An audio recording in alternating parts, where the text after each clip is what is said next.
আমরা বলেছি যত নির্বাচন হোক শান্তি দিতে পারবেন না, সরকার পরিবর্তন হবে। একটা বিশ্ববৃক্ষের বিষ ফল ধরে, আপনারা 5 বছর পর পর ওই বৃক্ষের পরিচর্যাকারী পাল্টাচ্ছেন, লাভ হবে না। বলছেন এই পরিচর্যাকারী ভালো না, ও খালি ঘুমায়, পানি দেয় না ঠিক মতে। আরে না, পরিচর্যাকারী 5 বছর পর পর পাল্টাইতে হবে না, একবার সিস্টেম পাল্টান, পরিচর্যাকারী ঠিক হয়ে যাবে। রাসূল পাক সাল্লাল্লাহু আলাইহি সাল্লামের ওই আরবের মানুষগুলি ভেতর বাহির সমাজ পরিবর্তন হয়েছে আল্লাহর দেওয়া জীবন ব্যবস্থা প্রতিষ্ঠার মধ্য দিয়ে। কাজে আমাদের প্রস্তাব হচ্ছে এটা পরিবর্তন করে, এটাকে বাদ দিয়ে সময়ের দাবি আমরা প্রস্তাব করছি আল্লাহর তাওহীদের উপর ভিত্তি করা আধুনিক, যৌক্তিক, সকল মানুষের জন্য প্রযোজ্য, প্রয়োগযোগ্য, উদারনৈতিক, বিজ্ঞানসম্মত, সায়েন্টিফিক একটা জীবন ব্যবস্থার আমরা প্রস্তাব করছি। আউযু বিল্লাহি মিনাশ শাইতানির রাজিম। বিসমিল্লাহির রহমানির রহিম। আলহামদুলিল্লাহি রাব্বিল আলামিন। আজকের এই অনুষ্ঠান থেকে আমরা দরুদ এবং সালাম আখিরি নবী বিশ্বনবী রাহমাতুল লিল আলামিনের প্রতি, এবং আজকের এই অনুষ্ঠানে আগত আমাদের শ্রদ্ধেয় সম্মানিত বিজ্ঞ আইনজীবী, বিচারপতি মহোদয়, আমাদের সুধীবৃন্দ, অতিথিবৃন্দ, আমাদের আন্দোলনের দায়িত্বশীল বৃন্দ, সবাইকে আমার আন্তরিক সালাম, মোবারকবাদ। সালামু আলাইকুম রহমতুল্লাহি ওয়া বারাকাতুহু। আমরা আজকে যে বিষয়টি নিয়ে কথা বলতে এখানে একত্রিত হয়েছি, আমাদের বিষয়টি একেবারেই স্পষ্ট, পরিষ্কার।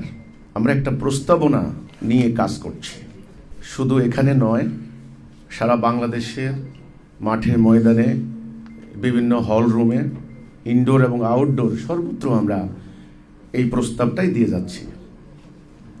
সেটা হচ্ছে এই, আজকে সমগ্র মানব জাতির অবস্থা যদি আমরা অবলোকন করি, পর্যবেক্ষণ করি, তাহলে দেখব এক কথায় সারা পৃথিবীতে একটা চরম অরাজকতা চলছে।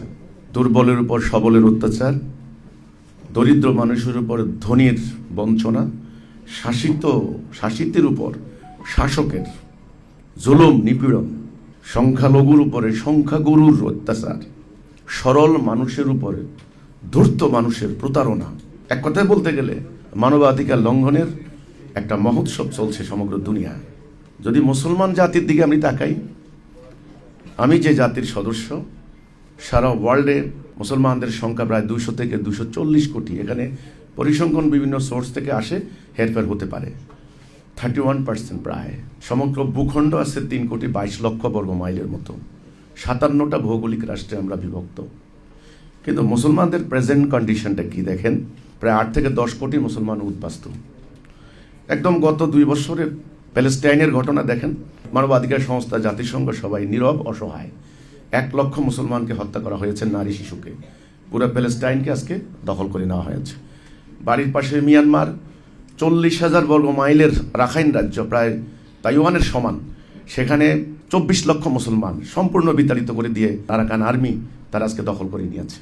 কোনো নিন্দা নাই, কোনো সমবেদনা নাই, কিছু নাই। আজকে ইরানের পরিস্থিতি তাকান, সেখানে আর বেশি কিছু বলা লাগবে না। স্বাধীন রাষ্ট্র বলতে যে কথাটা বোঝায়, আমি আসলে আর কোনো অর্থ পাই না। যখন রাতের অন্ধকারে ভেনেজুয়েলার মতো একটা স্বাধীন রাষ্ট্রের প্রেসিডেন্টকে ধরে নিয়ে যাওয়া হলো যুক্তরাষ্ট্রে, তখন আর স্বাধীন রাষ্ট্র বলে কোনো তাৎপর্য আমার কাছে আর নাই, থাকে না। এবার আমার প্রিয় জন্মভূমি বাংলাদেশ, বাংলার মাটি। আমি যদি 47 সালকে ভিত্তি সাল ধরি, তাহলে 80 বছর, প্রায় 80 বছর ব্রিটিশ চলে গেল। ব্রিটিশ চলে যাওয়ার পর 23 বছর আমরা পাকিস্তানের আন্ডারে ছিলাম। নিপীড়ন, বঞ্চনা, জুলুম, নির্যাতনের অভিযোগে তুমুল আন্দোলন হলো। 71-এ যুদ্ধ হলো। যুদ্ধে লক্ষ লক্ষ মানুষের রক্তের বিনিময়ে আমরা দেশ স্বাধীন করলাম। এখন 26 সাল যদি আপনি হিসাব করেন 71-কে ভিত্তি ধরে, তাহলে স্বাধীন বাংলাদেশের 55 বছর রানিং, 54 বছর চলে গেছে, প্রায় অর্ধ শতাব্দীর বেশি। আধুনিক এই গতির, প্রগতির যুগে এই সময় বিরাট সময় একটা জাতির দুনিয়ার বুকে মাথা উঁচু করে দাঁড়ানোর জন্য। কিন্তু দেখা যাচ্ছে যে এই 54 বছরে আমরা একদিনের জন্য কিন্তু শান্তি পাইনি। 2200 থেকে 2300 দিন হরতাল হয়েছে। 6.5 বছর দেশে হরতাল হয়েছে, গণ আন্দোলন হয়েছে, বিপ্লব হয়েছে, বিক্ষোভ হয়েছে।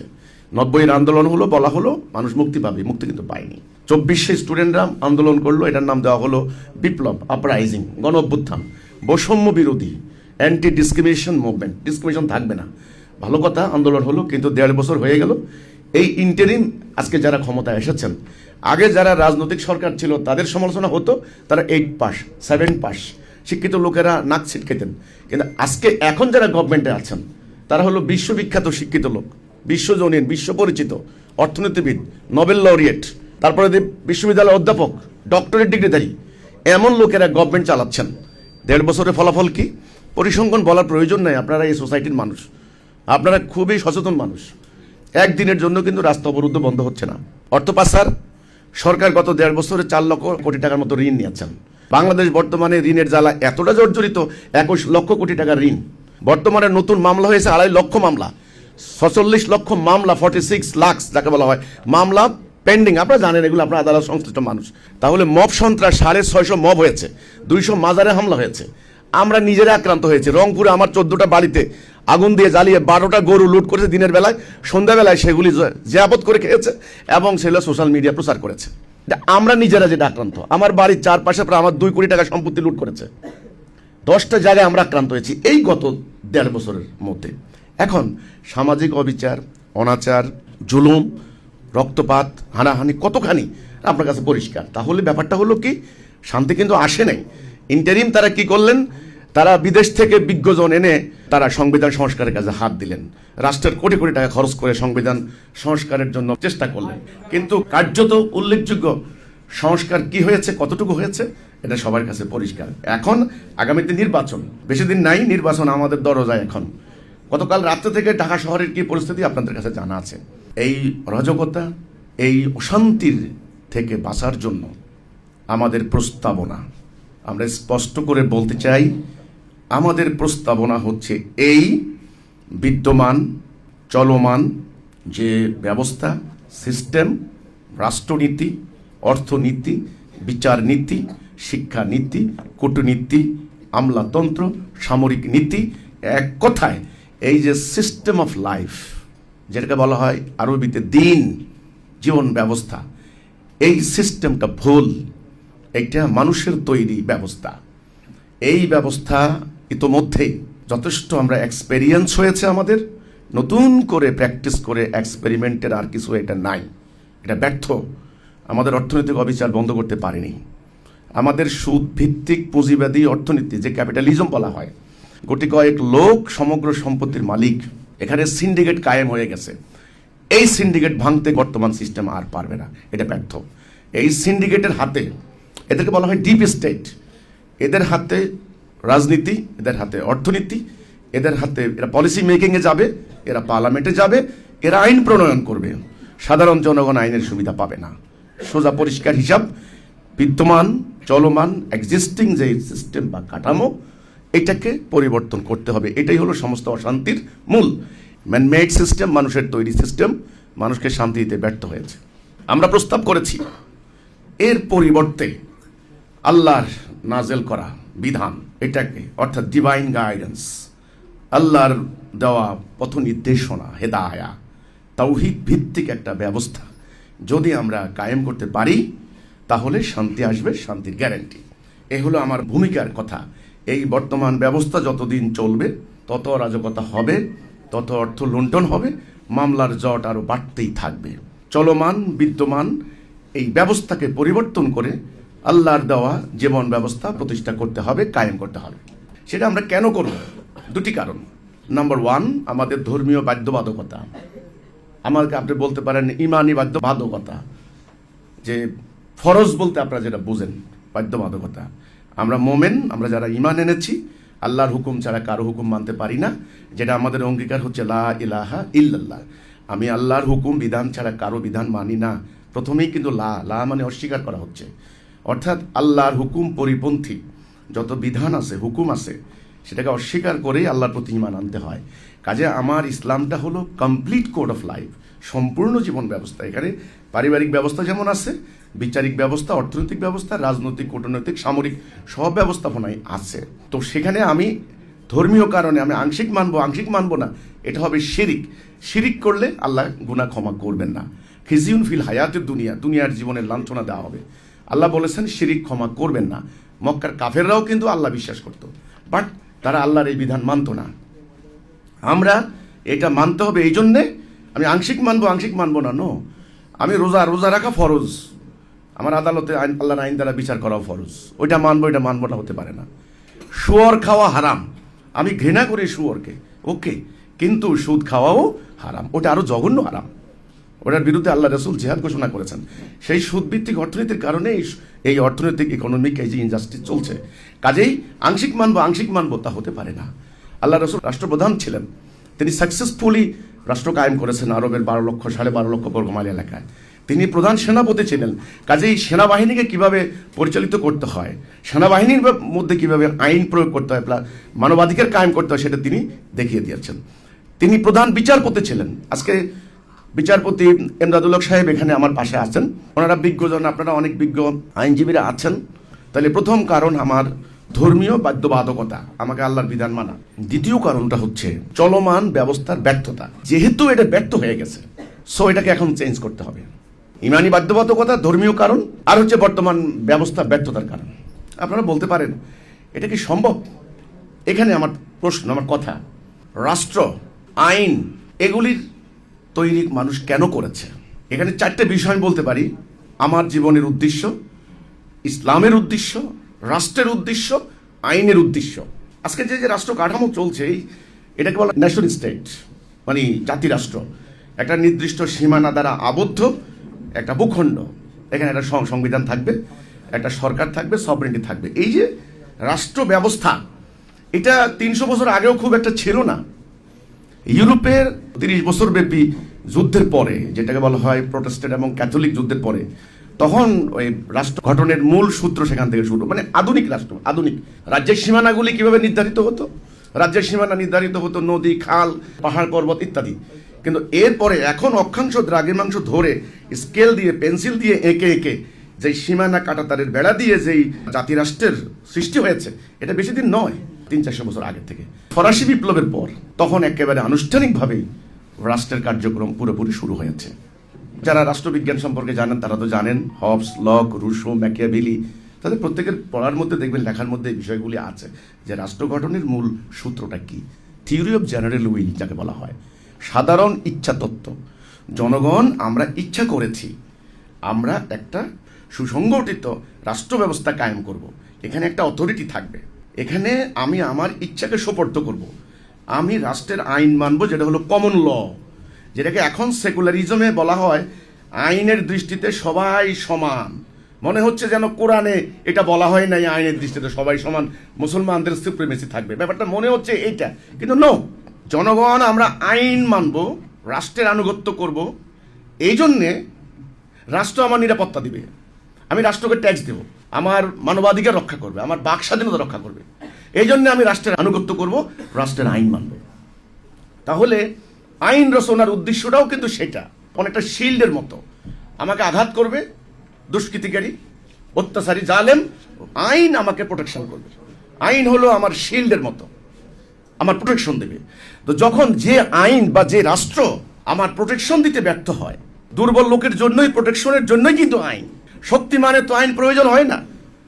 মার্কিন প্রেসিডেন্ট সোজা বলেছেন, তিনি যখন ভেনিজুয়েলার প্রেসিডেন্টকে ধরে নিয়ে যাওয়া হলো, বলল যে কি কোনো আন্তর্জাতিক আইন ফাইন কিছুই নাই, আমার কথাই এখন আইন। কাজেই শক্তিমানের জন্য আইনের প্রয়োজন হয় না, আইন দরিদ্র মানুষের জন্য, অসহায়ের জন্য।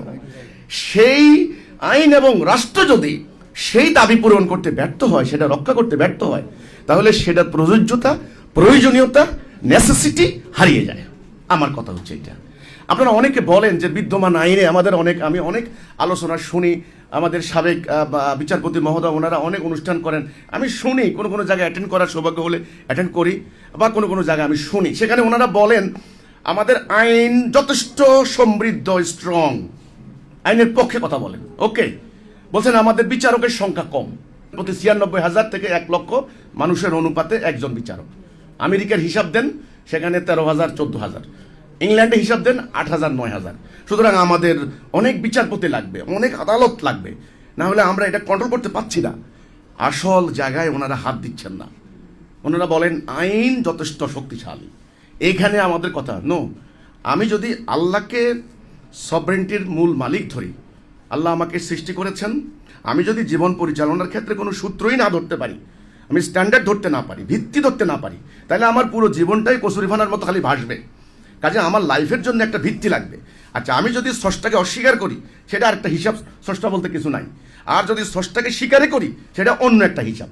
তাহলে যেই স্রষ্টা বা সৃষ্টিকর্তা আমাকে সৃষ্টি করলেন, সেজন্য উনি হলেন খালেক, যিনি এই সমস্ত কিছুর মালিক, তিনি এই জন্য মালিক। আমরা বলি মালিক ইয়াউমিদ্দিন। তিনি আমাদেরকে জন্ম থেকে মৃত্যু পর্যন্ত লালন পালন করেন, তিনি এই জন্য রব, আমরা বলি রব্বুল আলামিন। তিনি আমাদেরকে রিজিক দেন, এই জন্য তিনি রাজ্জাক। কিন্তু আমার জীবন পরিচালিত করার জন্য যে বিধান, হুকুম, আইন তিনি দিতে পারেন, ওনার সেই নামটা কি? আমরা বলছি তিনি হলেন এলাহ। এলাহ হচ্ছে সেই সত্তা যার চূড়ান্ত হুকুম মানতে হবে। এই চূড়ান্ত হুকুমদাতা, চূড়ান্ত আদেশদাতা, এটাকে বলা হয় সুপ্রিম অথরিটি, অবিভাজিত কমান্ড, অ্যাবসলিউট অথরিটি, সার্বভৌমত্বের সংজ্ঞা যেটা বলা হয় সভরেন্টি, অর্থাৎ নিরঙ্কুশ কর্তৃত্ব, আধিপত্য। এটা হবে শুধুমাত্র আল্লাহ সুবহানাহু ওয়া তাআলা। ন্যায় অন্যায়ের মানদণ্ড, এক কথায় কোনটা ন্যায় হবে, কোনটা অন্যায় হবে, এই মানদণ্ড ছাড়া কোনো আইন রচিত হতে পারে না। এখন যে আইনগুলি রচিত হয়েছে, সমস্ত আইন ব্রিটিশ আমলের অনুকরণে। আমরা যারা সংবিধান একটু নাড়াছাড়া করি, আমরাও দেখেছি সেগুলো হলো ব্রিটিশ সংবিধানের অনুকরণে। যত আইন আছে, 1861 সালের আইন, 1850 সালের আইন, 1887 সালের আইন, এই আইন মানে আইনগুলি রচিত হয়েছে যে পাশ্চাত্য সভ্যতার অনুকরণে। তারা সভ্যতাটা যখন কায়েম করেছে, ইতিমধ্যেই তারা প্রায় 1000 বছর থেকে ইউরোপে মারামারির দ্বন্দ্ব সংঘাত তারা করেছে। একদিকে ধর্ম, পোপরা, আরেকদিকে রাজারা, আরেকদিকে সামন্ত প্রভুরা। এই তিনটা শক্তি দীর্ঘদিন সংঘাত যুদ্ধ করতে করতে ইউরোপের একটা পর্যায়ে তারা সিদ্ধান্ত নিয়েছে ধর্মকে বাদ দিতে হবে। সমস্ত অশান্তির মূল হলো ধর্ম, সমস্ত অরাজকতার মূল ধর্ম। ধর্ম হচ্ছে বাড়াবাড়ির কারণ। ধর্ম মানুষকে জোর করে চাবুক দিয়ে, আগুন দিয়ে ধর্ম মানুষকে কন্ট্রোল করতে চায়, নিয়ন্ত্রণ করতে চায়। ধর্ম অনর্থক জাহান্নামের ভয় দেখিয়ে, জান্নাতের লোভ দেখিয়ে মানুষদেরকে নিয়ন্ত্রণ করতে চায়। এই যে ধারণা, এই যে কনসেপ্ট, এই কনসেপ্টটা একদিনে হয়নি। দীর্ঘদিন ইউরোপে ধর্মের বিকৃত চর্চার ফলে এই লড়াই করতে করতে একটা পর্যায়ে সাহিত্যিক, শিল্পী, সাংবাদিক, বক্তা, আর্টিস্ট সবাই মিলে এই সিদ্ধান্তে এসেছেন, আমাদের রাষ্ট্র পরিচালনায় ধর্মের কোনো কর্তৃত্ব আর থাকবে না। এটার নাম হলো ধর্মনিরপেক্ষতাবাদী মতবাদ, সেকুলারিজম। এই ধর্মনিরপেক্ষতাবাদী মতবাদের উপর দাঁড়িয়ে থাকা সমগ্র ওয়েস্টার্ন সিভিলাইজেশন, সমগ্র দুনিয়াকে সামরিক শক্তি বলে তারা দখল করেছে। তাদের প্রযুক্তি, তাদের কিছু আছে মারণাস্ত্র, সেটা দিয়ে তারা আমাদেরকে দখল করেছে, লুণ্ঠন করেছে। ভারতবর্ষ তারা একটা সময় দখল করেছে। তো আমরা তাদের আন্ডারে যখন ছিলাম 300 বছর, তারা কিন্তু এই প্রচলিত আইন, প্রচলিত রাজনীতি, আমি একটা উদাহরণ দেব এখানে, গণতন্ত্র। তারা বলেছেন গণতন্ত্র হলো উত্তম জীবন ব্যবস্থা। আমরা যখন বিশ্ববিদ্যালয়গুলিতে ক্লাস করেছি, আমাদের যেই শিক্ষকের ক্লাস নিতেন, প্রথমে এসে ওনারা প্রথমে 10 মিনিট গণতন্ত্রের গুণগান গাইতেন। গণতন্ত্র উত্তম জীবন ব্যবস্থা, গণতন্ত্র থেকে ভালো আর জীবন ব্যবস্থা নাই। এটা আমাদেরকে শান্তি দিবে, বাক স্বাধীনতা, আমাদের মানবাধিকার, আমাদের লিবার্টি, আমাদের ফ্রিডম, আমাদের প্রেস্টিজ, আমাদের সব কিছুকে সমুন্নত করবে ডেমোক্রেসি। এই কথা আমাদেরকে এমনভাবে আমাদের রন্ধ্রে রন্ধ্রে চিন্তা, ভাবনায়, চেতনায় গেড়ে দিয়েছে। তাই আমার প্রশ্ন হলো, কোথায় গণতন্ত্র? আজ পর্যন্ত স্বাধীনতার পর 55 বছর গণতন্ত্র নামক এই শিশুর জন্মই তো দেখলাম না আমি। গণতন্ত্রের মূল কথাটা হলো জনগণের সভরেন্টি, জনগণের সার্বভৌমত্ব। কিন্তু আল্লাহ সুবহানাহু ওয়া তাআলা পরিষ্কার বলেছেন, হে রাসূল, আপনি অধিকাংশ লোকের কথা শুনবেন না। জনগণের সভরেন্টি, জনগণ যেটা সিদ্ধান্ত নেবে সেটাই রাইট। এই যে ডিসিশনটা হলো, আমার বক্তব্য এটা ভুল। আল্লাহর সিদ্ধান্তটাই হলো রাইট। আমি মুসলিম হিসাবে, মুমিন, আমি কিন্তু একজন মুমিন হিসাবে কথা বলছি এখানে, কারণ এটা আমার প্রস্তাবনা, আমার পক্ষ থেকে প্রস্তাবনা।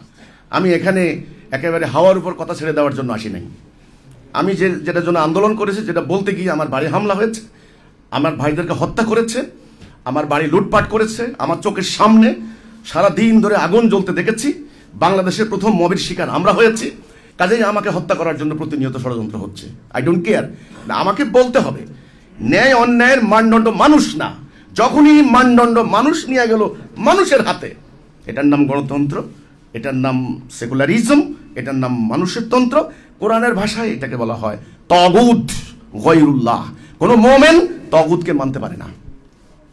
আল্লাহ কোরআনে বলেছেন যে তোমরা তাগুতকে অস্বীকার করো, তাগুতের বিরুদ্ধে লড়াই করো, আল্লাহ কোরআনে বলেছেন। এবং আল্লাহ বলেছেন আমি সৃষ্টি করেছি, হুকুম দিব আমি হুকুমদাতা, আমি তোমাকে সৃষ্টি করতে পারলাম, তুমি কিছুই ছিলে না, নাপাক রক্তবিন্দু থেকে তোমাকে সৃষ্টি করেছি। আবার বলেছেন মাটি থেকে সলসলিন কাল ফাক্কার মিত্তিন, মাটি থেকে কাদা মাটি ঠনঠনা মাটি থেকে তোমাকে সৃষ্টি করেছি। কাজে তুমি কিছুই ছিলে না, সেখানে তোমাকে আমি বানিয়েছি, তোমাকে ব্রেন দিয়েছি, দৃষ্টি দিয়েছি, কিন্তু তোমার জীবন চলার পথ আমি দিয়েছি, আমি দিতে পারি, আমি সক্ষম। এটার নাম শরিয়া। আজকে কেউ বলে শরিয়া চাই না, আমেরিকার ডরে, ইংল্যান্ডের ডরে। শরিয়া বলতে যদি চাবুক দিয়ে পিটানো হয়, শরিয়া বলতে যদি মেয়ে মানুষের অধিকার নাই, রাস্তায় নামতে পারবে না, শরিয়া মানে কারো হাত থাকবে না, শরিয়া মানে গান শুনতে পারবে না, শরিয়া মানে কোনো ধরনের মানবাধিকার বাক স্বাধীনতা হবে না, জবরদস্তি জুলুম, এটা যদি শরিয়া হয় তাহলে আল্লাহ কিন্তু এই শরিয়ার কথা বলেন নাই।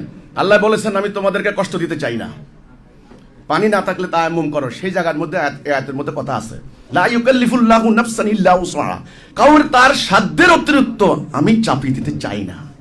লা ইকরাহা ফিদ-দীন কাদ তাবায়্যানা রুশদু মিনাল গায়্য, আমি জোর জবরদস্তি আমি চাই না, কোরআনে আল্লাহ বলেছেন।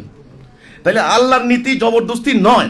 আজকে জবরদস্তিমূলক শরিয়ার নামে সারা ওয়ার্ল্ডে যে এক্সারসাইজ হচ্ছে, সেটা ইসলামের উপর চাপিয়ে দিয়ে সারা দুনিয়াময় একটা ইসলাম ফোবিয়া সৃষ্টি করেছে।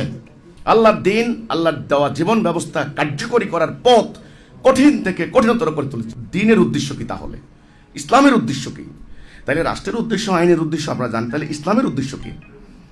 ইসলামের উদ্দেশ্য হলো মানব জীবনে শান্তি, ন্যায় বিচার, সুবিচার, জাতি রাষ্ট্রের ধারণা, অর্থাৎ বর্ণে বর্ণে, ভাষায় ভাষায়, গোত্রে গোত্রে, মানুষে মানুষে বিভাজন ইসলামের আকিদা পরিপন্থী। ইসলামের আলোচ্য সাবজেক্ট হচ্ছে মানব জাতি। ইসলামের মধ্যে ডিভিশন হবে ন্যায় অন্যায়, তাকওয়া। আল্লাহ বলছেন আমার কাছে সবচেয়ে বড় সম্মানিত যে মুত্তাকি। তাকওয়া বলতে এখানে আমরা মনে করি লম্বা দাড়ি টুপি উনি তাকওয়া, নো। তাকওয়া হচ্ছে ন্যায় অন্যায়ের মানদণ্ড নিরূপণ করা এবং সেই নিরূপিত মানদণ্ডে সব ব্যবস্থায় ন্যায়সঙ্গত পন্থা অবলম্বন করা। দিস ইজ কল্ড তাকওয়া। আজকে যে কথা হচ্ছে বাক স্বাধীনতা, মানবাধিকার, আইনের শাসন, rule of law, rule of justice, good governance, এই যে কথাগুলা হচ্ছে, এই কথাগুলা আজকে যে আইনগুলি রচিত আছে সেখানে ত্রুটি বিচ্যুতিগুলি কোন জায়গায়, মিস্টেকটা কোন জায়গায়, আমার প্রস্তাবনার মধ্যে আমি এটা রেখেছি।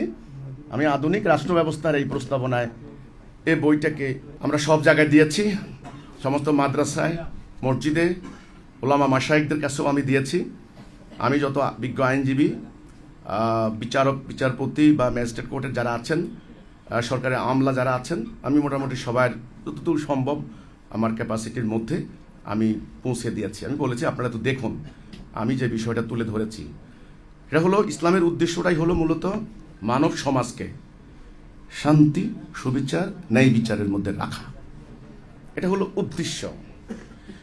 উদ্দেশ্য হলো শান্তি। আল্লাহর সাথে ইবলিসের চ্যালেঞ্জ হয়েছিল, ইবলিস বলেছিল মানব জাতিকে সিরাতুল মুস্তাকিমে থাকতে দেবে না। আল্লাহ বলেছিলেন আমি হেদায়া দেব, আমি সিরাতুল মুস্তাকিম দেব, যারা আমার দেওয়া হেদায়ার মধ্যে থাকবে তাদের কোনো ভয় নাই, তাদের কোনো চিন্তা নাই। এই হেদায়াটাই হলো রাইট ডাইরেকশন, সঠিক পথ নির্দেশনা। এইটা কি? সেটা হলো সভরেন্টি অফ আল্লাহ, লা ইলাহা ইল্লাল্লাহ মুহাম্মাদুর রাসূলুল্লাহ। এই কথার উপরে ভিত্তি করা একটা সিস্টেম অফ লাইফ, একটা জীবন ব্যবস্থা, একটা দিন, এটা হলো কমপ্লিট কোড অফ লাইফ। আল ইয়াউমা আকমালতু লাকুম দীনাকুম, আজকে তোমাদের দিনকে আমি কামেল করে দিয়েছি। কাজে তোমাদের কোথাও যাওয়া লাগবে না। তোমাদের বিচার ব্যবস্থা, রাষ্ট্র ব্যবস্থা, আইন ব্যবস্থা, সামরিক নীতি, শিক্ষানীতি, সকল ক্ষেত্রের দিক বিভাগে আমি নির্দেশনা দিয়েছি। আজকে আমাদের এই প্রস্তাবনার মূল বিষয়টা হচ্ছে বিচার বিভাগ। দেখেন, শুধুমাত্র আইন দিয়ে, শুধুমাত্র বিচার দিয়ে, শুধুমাত্র শাসন দিয়ে শান্তি আনতে পারবেন না। এটা একটা সামগ্রিক ব্যবস্থা। আবার বলছি, দিন মানি জীবন ব্যবস্থা, সামগ্রিক ব্যবস্থা। এখানে সর্বপ্রথম একজন নাগরিককে বা মানুষকে এই কথার উপরে স্বীকৃতি দিতে হয় যে তুমি আল্লাহর বিধান ছাড়া কারো বিধান মানবে না, এই কথা মানবে। এর নাম হচ্ছে মোমেন। এই মোমেনদের সমন্বয়ে একটা জাতি হবে। তাহলে প্রথমে একটা জাতি, উম্মাহ, যেটা আল্লাহ কোরআনে বলেছেন কুনতুম খয়রা উম্মাহ, ওখরাতুল নাস তা'মুরুনা বিল মারুফ ওয়া তানহাউনা আনিল মুনকার। তাইলে উম্মার উদ্দেশ্যটা কি? আয়াতের মধ্যে পরিষ্কার, সৎ কাজের আদেশ, অসৎ কাজের নিষেধ, দুষ্টের দমন, শিষ্টের লালন, যেটা রাষ্ট্রের নীতি, রাষ্ট্রের ধর্ম হওয়া উচিত। এবং আইনের সমস্ত আইনের উদ্দেশ্যই হলো এইটা, দুষ্টের দমন, শিষ্টের লালন। ঠিক উম্মার উদ্দেশ্যটা তাই আল্লাহ কোরআনে বলেছেন। তাহলে লাগবে আগে একটা ভিত্তি, আগে একটা আদর্শ, আইডিওলজি। আমাদের বক্তব্য হচ্ছে মানুষের তৈরি করা ম্যানমেড সিস্টেম, ডেমোক্রেসি হোক, সোশ্যালিজম হোক, মোনার্কি হোক, ফ্যাসিবাদী হোক বা ফ্যাসিজম হোক, এগুলা মানুষকে শান্তি দিতে পারবে না। এগুলো সব মানুষের তৈরি। আদর্শ হবে আল্লাহর দেওয়া, সেই আল্লাহর দেওয়া আদর্শের ভিত্তি হবে তাওহীদ। 1 নাম্বার লাগবে একটা আদর্শ, 2 নাম্বার লাগবে একটা জাতি আদর্শকে ধারণ করবে, আদর্শকে বিশ্বাস করবে, আদর্শকে লালন করবে, আদর্শের জন্য জীবন দেবে। এটার জন্য লাগবে একটা জাতি। 3 নাম্বার লাগবে জাতিকে পরিচালিত করার জন্য একটা নেতা। আমাদের ইসলামের কনসেপ্টে আমরা বলি মনসুরুন, আল্লাহর সাহায্যপ্রাপ্ত তিনি হবেন, আল্লাহ ওনাকে সাহায্য করবেন। নেতার উপরে সমস্ত জাতি থাকবে নিঃশর্ত আনুগত্য, শ্রদ্ধা, সম্মান, এতায়া, আরবিতে বলে এতায়া, আতিউল্লাহ আতিউর রাসূল আউলিল আমরি মিনকুম, এই এতায়া অর্থাৎ আনুগত্য। আজকে রাষ্ট্রের, আধুনিক রাষ্ট্রে বলা হয় রাষ্ট্রের প্রতি আনুগত্য, অবিডিয়েন্স, আনুগত্য। 4 নাম্বার লাগবে একটা কর্মসূচি। কর্মসূচি ছাড়া আপনার লক্ষ্য হাসিল হবে না। এই 4টা জিনিস অনিবার্য যদি ব্যবস্থা পরিবর্তন করতে হয়। এখন আমাদের প্রস্তাবিত তাওহীদ ভিত্তিক রাষ্ট্র ব্যবস্থায় আমরা বলেছি সর্বপ্রথম যে কাজটা করতে হবে সেটা হলো এই জনগণকে এই সিদ্ধান্ত নিতে হবে, চলমান বিদ্যমান মানুষের তৈরি এই ব্যবস্থা আমাদেরকে শান্তি দিতে পারে নাই, আমরা এটা বাদ দেব, আমরা আল্লাহর দেওয়া ব্যবস্থাকে গ্রহণ করে নেব। জনগণ যদি সেটা না নেয়, আপনি জোর করে জনগণের ইচ্ছার বিরুদ্ধে চাপিয়ে দিয়ে আপনি এখানে শান্তি কায়েম করতে পারবেন না। আপনি সিদ্ধান্ত নেবেন সুদ হারাম, জনগণ বলবে যে না আমরা সুদ খাবো, আমি ঘরে বসে বসে সুদের টাকা পাবো, আপনার কি? আর আপনি মানতে পারবেন না, জনগণ বিদ্রোহ করবে। এই জন্যে জনগণকে আগে প্রথমত তাওহীদের গুরুত্ব, তাওহীদের ইম্পর্টেন্স, ইসলামী রাষ্ট্র ব্যবস্থা, আল্লাহর দেওয়া দিন কি, নবী করিম সাল্লাল্লাহু আলাইহি সাল্লাম কিভাবে রাষ্ট্র কায়েম করেছেন, এই ধারণাটা জনগণকে দিতে হবে। অন্তত জনগণের গুরুত্বপূর্ণ একটা অংশ এই শিক্ষাটা দিতে হবে বা এই ধারণাটা দিতে হবে। এই জনগণের সমন্বয়ে একটা রাষ্ট্র ব্যবস্থা হবে। এখন রাষ্ট্রের যিনি পরিচালক হবেন, আল্লাহর হুকুম তিনি কার্যকরী করতে তিনি দায়বদ্ধ। এই রাষ্ট্র ব্যবস্থার আন্ডারে আমরা পুরো ব্যবস্থা তুলে ধরেছি। সেখানে বিচার ব্যবস্থা হবে। কোরআনের একটা আয়াত আছে, আপনারা জানেন, ইন্নাল্লাহা ইয়া'মুরু বিল আদলি ওয়াল ইহসান, নিশ্চয়ই আল্লাহ আদল এবং ইহসানের আদেশ দিচ্ছেন। ইয়া'মুরু বিল আদলি, এই আদল শব্দ থেকে আদালত। তাইলে আদালতটা যখন গঠিত হবে, বিচারক যখন তিনি মনে করবেন আমাকে আল্লাহর হুকুম মোতাবেক রায় দিতে হবে, আমার কলম হবে আল্লাহর কলম, হাসরের দিন আমাকে সেটার জন্য আল্লাহর কাছে দায়বদ্ধ হতে হবে, তাহলে তিনি কারো দ্বারা প্রভাবিত হবেন না, কারো দ্বারা তিনি প্ররোচিত হবেন না, ভীত সন্ত্রস্ত হবেন না। আজকে বিচার ব্যবস্থায় এটাই হলো বড় সংকট। প্রত্যেকটা বিচারকের মাথার উপরে একটা ভয়, একটা আতঙ্ক। এখানে ভট্টাচার্য দাদা কথা বলছেন, প্রতিটা কথার মধ্যে উনি মনে হয় যেন ওনার গলার মধ্যে কেউ হাত দিয়ে রাখছে, এখন জানি বের হলে আমাকে মেরে ফেলে, বের হলে আমাকে মেরে ফেলে। স্বাধীন বিচার ব্যবস্থার জন্য ওনারা বলছেন যে সুপ্রিম জুডিশিয়াল কাউন্সিল যেটা ওনারা তৈরি করবেন, আমি লিখে দেব, হলফ করে বলে দেব, বর্তমান রাষ্ট্র ব্যবস্থা, বর্তমান রাজনৈতিক ব্যবস্থা যদি কায়েম থাকে, কোনোদিন স্বাধীন বিচার ব্যবস্থা কায়েম সম্ভব নয়। বিচার বিভাগে হস্তক্ষেপ থাকবেই, এটা করবেই। সেটার জন্য প্রথমে রাজনৈতিক ব্যবস্থা, তারপরে বিচার ব্যবস্থা। বিচারক যখন আল্লাহর হুকুম মোতাবেক তিনি রায় দেবেন, তখন সেটা হবে আল্লাহর হুকুম, আল্লাহর রায়, তিনি আল্লাহর কাছে জবাবদিহি করবেন। আজকে ৪৪-৫০ বছর পরে যায় একটা মামলার রায় হচ্ছে এই বিচার ব্যবস্থায়। এক ডিসিম জায়গার জন্য মামলা করে ফকির হয়ে যাচ্ছে। এখানের নিয়মটাই হলো হারজিত, কম্পিটিশন, হারতে দেব না আমি। মামলা পাল্টা মামলা, রাজনৈতিক মামলা, পলিটিক্যাল কেস, সেখানে কোনো সমাধান নাই। এক একটা মামলা ৫,০০০-১০,০০০ আসামি। আমাদের প্রস্তাবিত রাষ্ট্র ব্যবস্থায় এই ধরনের কোনো সুযোগ থাকবে না। আমরা প্রত্যেকটা মসজিদকে আমরা স্থানীয় সালিশ ব্যবস্থার আন্ডারে আনার প্রস্তাব করেছি।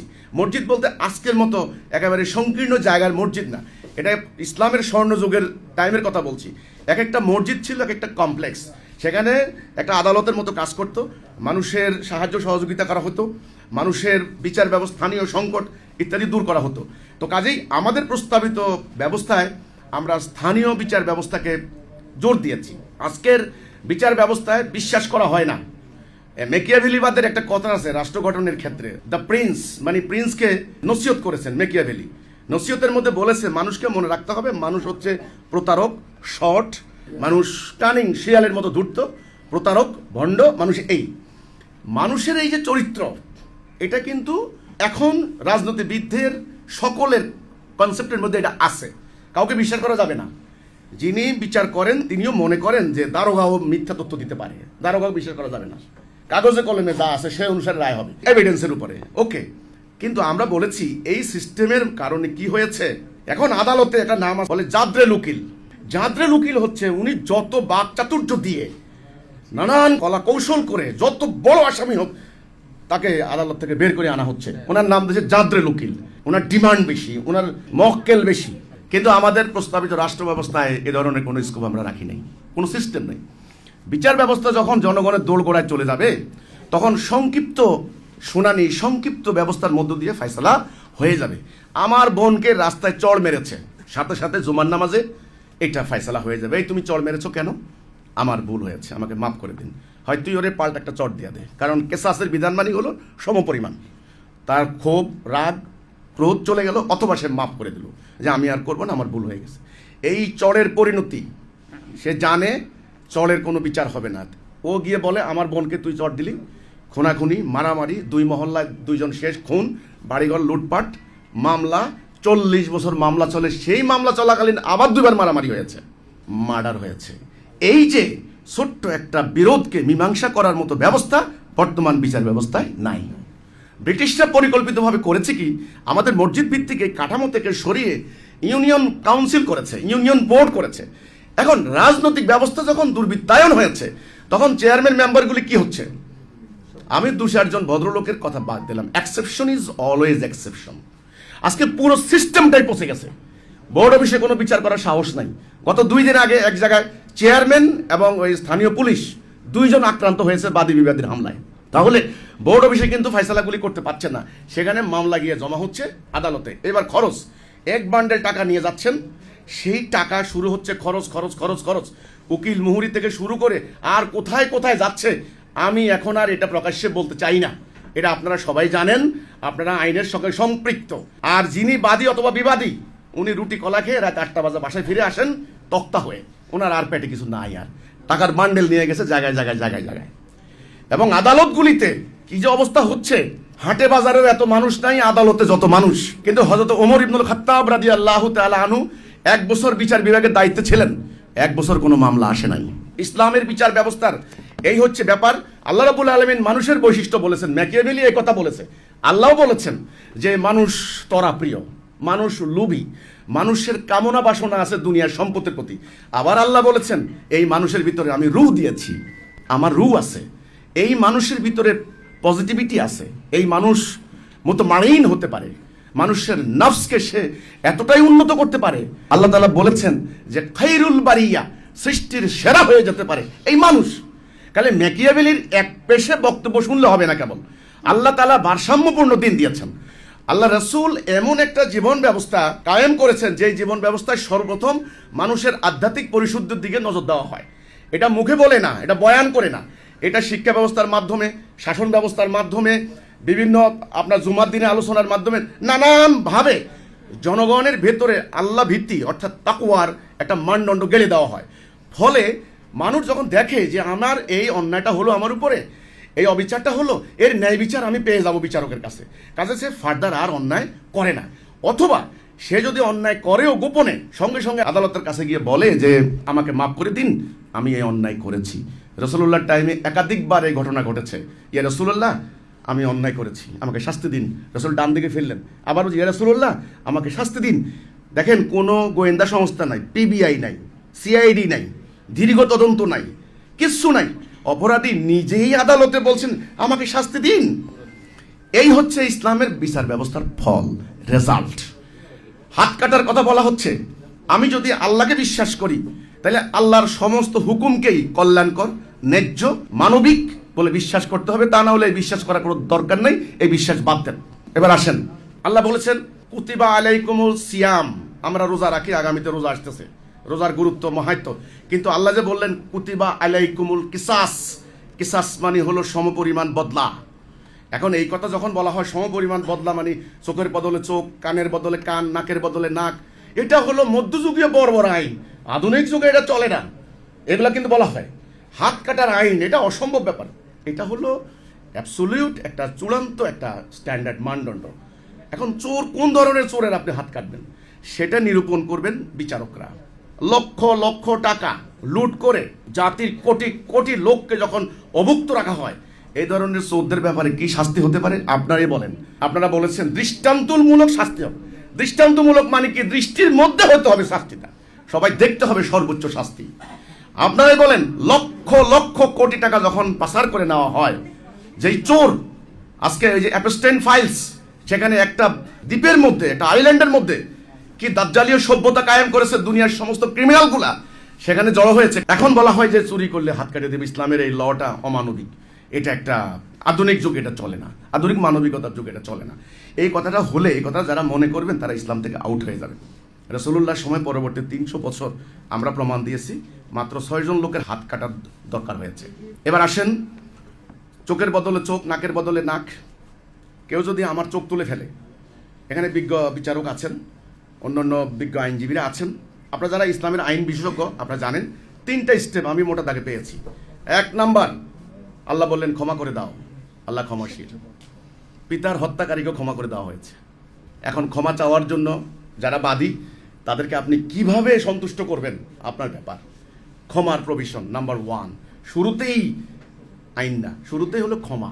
2 নাম্বার, রক্তমূল্য মানে অর্থদণ্ড, যেটা টাকা পয়সা জরিমানা এখনো আছে, অর্থদণ্ড।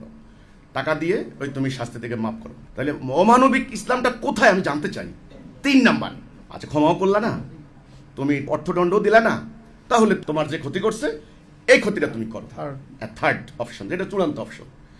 এখন কথা হচ্ছে, আমার চোখ তুলে ফেললো, এখন আমার এই চোখ তোলার সমপরিমাণ কি হতে পারে আজকে আমি প্রশ্ন করলাম বিজ্ঞ আইনজীবীদের সামনে।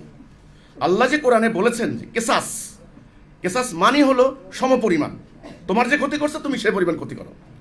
আমাদের শরীয়তপুরে কয়েক ভাই মিল্লা একজন চোখ তুলে ফেলছে। গ্রামবাসী কি করেছে দেখেন, পুরো ওই 2 ফ্যামিলির বাড়ি ঘর রাখে নাই, লুটপাট করে পোড়াই দিয়েছে।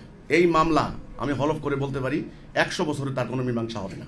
একটা লোককে পিটিয়ে মেরে ফেলা হয়, এটাকে ইউরোপে বলতো লিন্সিং, এখন বলে মব। আল্লাহ বলছেন সতীসাধ্যী নারীর উপরে যারা অপবাদ দেয় তাকে 80 বেত লাগাও। আল্লাহর ন্যায় বিচারের কথাটা আমি শুধু এইটুকু বলছি, 80 বেত লাগাও। এখন যে ব্যভিচার করে তাকে 100 বেত দাও। ওকে, বেতের মাত্রা কি হবে, বেতের সাইজ কি হবে, বেত কতখানি মোটা কতখানি চিকন, বিজ্ঞ বিচারকরা জুরি বোর্ড এটার উপরে ছেড়ে দেওয়া হয়েছে। তাহলে আল্লাহ তাআলা মূল মানদণ্ড দিয়েছেন। বলা হয়েছে, যেমন আমি উদাহরণ দিচ্ছি, এই প্রেস ক্লাবের চতুর্দিকে দেওয়াল দেওয়া, এটাই হলো হুদুদ আল্লাহ, সীমানা। আমাদের লোকদেরকে বললাম, ভাই আপনারা যাই করেন প্রেস ক্লাবের ভিতরেই থাকেন, বাইরে যাবেন না, অনেক দুষ্ট প্রকৃতির লোক আছে, ডাকাত আছে, আপনাদের মালামাল নিয়ে যাবে। আপনার কর্তব্য হবে আপনি এই প্রেস ক্লাবের ভেতরে, এবার যেই রুমে আপনি মানে বক্তব্য দিতে যাই করেন, এটা আপনি স্বাধীন। আপনি কি খান, বার্গার খান নাকি ভাত খান, না ঘুমান না হাঁটেন, আপনি প্রেস ক্লাবের বাউন্ডারির ভিতরে আপনি কিন্তু স্বাধীন। শুধু বলে দেওয়া হয়েছে বাউন্ডারি বাইরে যাবেন না, ওখানে গেলে ডাকাত আছে, ডাকাতে আপনার মালামাল নিয়ে যাবে। এটা আপনার কল্যাণে আল্লাহ রাব্বুল আলামিন একটা বিস্তৃত বিশাল আকারের একটা বাউন্ডারি দিয়েছেন। তিনি বলেছেন এটাকে তোমরা ওভারকাম করবে না, এটাকে তোমরা ভাঙবে না। এখন কথা হচ্ছে, যেই লোকটা 100 বেত মারার শাস্তি হলো, তাকে যখন পিটাইয়া মেরে ফেলা হলো, সেটা ন্যায় বিচার পরিপন্থী নয় কি? আজকে বিশ্ববিদ্যালয়ের শিক্ষিকারা, রাজনৈতিক দলের নেত্রীরা, আমাদের এখানে অনেক নেত্রী আছেন, তারা প্রতিনিয়ত কান্না করছেন, থানায় যাচ্ছেন, মামলা নিচ্ছে না, স্লাট শেমিং হচ্ছে, তাদেরকে ফেসবুকে বুলিং করা হচ্ছে, অসম্ভব অসম্মানিত করা হচ্ছে, প্রতিনিয়ত বেশ্যা বলা হচ্ছে। এখন আমার কথা হলো, যারা সত্যি সাদী নারীর উপরে অপবাদ দেয়, যেটা সে করে নাই, তাকে 80 বেত লাগাও। আমি হলফ করে বলতে পারি, আল্লাহর দেওয়া এই বিচার ব্যবস্থা যদি কায়েম থাকতো, কোনো নারীকে, কোনো বোনকে একটা গালি দেওয়ার হিম্মত কারো হইতো না।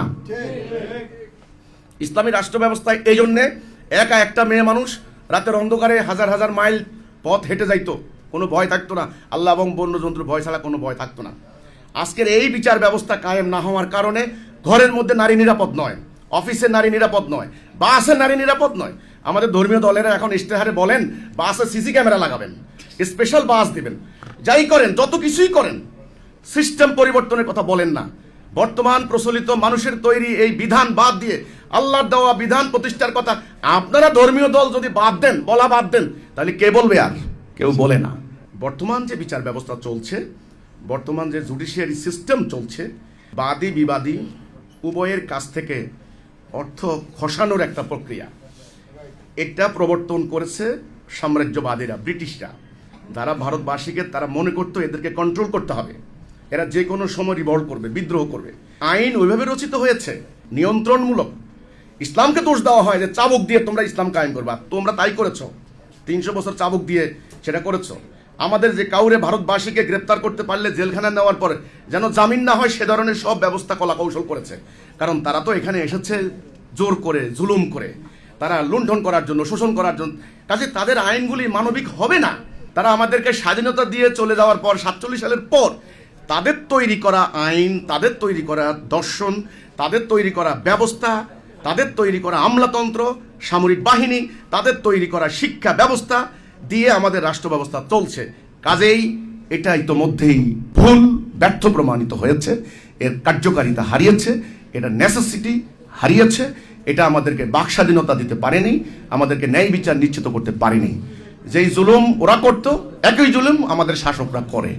যেই অর্থ পাচার ব্রিটিশরা করত, সেই অর্থ পাচার আমাদের দেশের তথাকথিত এলিটরা, ধনিকরা তারা করছে।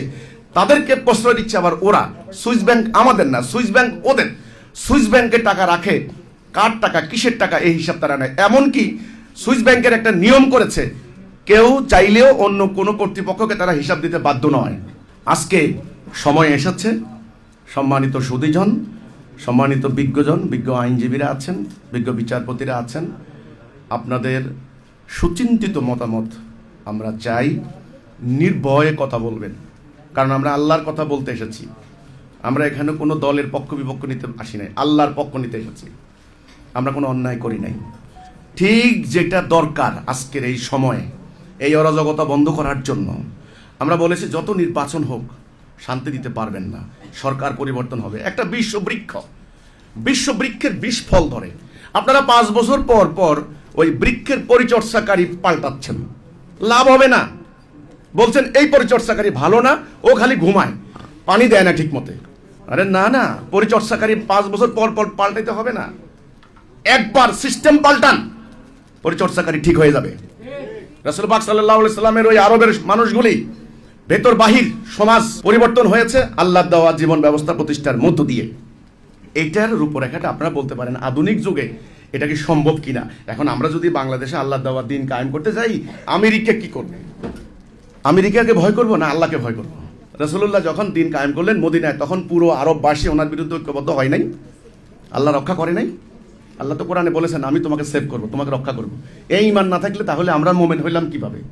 সেজন্যে আমার কথা হলো, আপনারা আজকে আপনাদের বিজ্ঞ যারা আছেন, আপনারা আপনাদের মতামত দেন, আপনারা কথা বলেন, মন খুলে কথা বলেন। ইসলামটা একেবারেই প্রচণ্ড রকমের বাস্তবসম্মত, প্রচণ্ড রকমের উদার, মানুষের মুক্তির জন্য সমগ্র মানব জাতির সমস্ত সংকট দূর করার মতো, হিন্দু বৌদ্ধ খ্রিস্টান সমস্ত মানুষের মানবাধিকার রক্ষার মতো ইসলাম এমন একটা জীবন ব্যবস্থা, ডিভাইন গাইডেন্স, আল্লাহ দেওয়া জীবন ব্যবস্থা ছাড়া শান্তি আসবে না। আমার এই জন্য প্রস্তাব, প্রচলিত বিদ্যমান যে রাষ্ট্র ব্যবস্থা, রাজনৈতিক ব্যবস্থা, সিস্টেম চলছে, এটা মানুষের তৈরি, ঔপনিবেশিক যুগের তৈরি। এটা আমাদেরকে শান্তি দিতে পারে নাই, আর পারবে না। আরও হানাহানি হবে, আরও কাওয়াস হবে, আরও সন্ত্রাস হবে, অপরাজনীতি হবে, পারবে না। কাজে আমাদের প্রস্তাব হচ্ছে এটা পরিবর্তন করে, এটাকে বাদ দিয়ে সময়ের দাবি আমরা প্রস্তাব করছি আল্লাহর তাওহীদের উপর ভিত্তি করা, আধুনিক, যৌক্তিক, সকল মানুষের জন্য প্রযোজ্য, প্রয়োগযোগ্য, উদারনৈতিক, বিজ্ঞানসম্মত, সায়েন্টিফিক একটা জীবন ব্যবস্থার আমরা প্রস্তাব করছি। সেটা কিভাবে সম্ভব সেটা আমরা পর্যায়ক্রমে আপনাদের সামনে তুলে ধরব। এই হচ্ছে আমার প্রস্তাবনা। আজকের অনুষ্ঠানের এই মুখ্য আলোচনার এই জায়গা থেকে আমি এই কথাটা বলছি। সবাইকে আল্লাহ হাফেজ, সালামু আলাইকুম ওয়া রাহমাতুল্লাহি ওয়া বারাকাতুহু।